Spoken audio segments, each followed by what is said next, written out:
دكتور، ايش رايك ندخل معك في بعض المحاور الثانية ايضا؟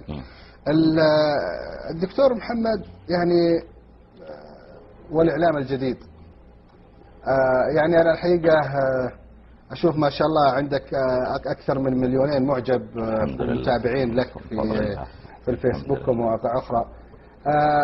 هل الوسامة لعبت دور؟ انا يا دكتور تخيل يا اخي لا تشغلون يا اسماعيل الوسامة يا اخي. ابى اقول لك، اضرب نفسي مثال. انا بعطيك اياه. الناس معطين الموضوع اكبر من حجمه يعني. يعني مثل ما قالت في حديث ام زرع، لما حديث البخاري لما تكلمت عن زوجها قالت فبجحني فبجحت الي نفسي، يعني من كثر ما يمدحني صدقت نفسي. فالناس معطين الموضوع اكبر من حجمه يا اخي. انا بضرب نفس المثال، يعني انا الحين انا يمكن سبقتك في الفيسبوك يمكن حدود سنتين او شيء من هذا، ولذلك عندي 20 صديق وانا اللي اطالب صداقتهم. الله المستعان. وقليل من عبادي الشكور. ما يجيك الا المؤمنون الصادقون الاتقياء.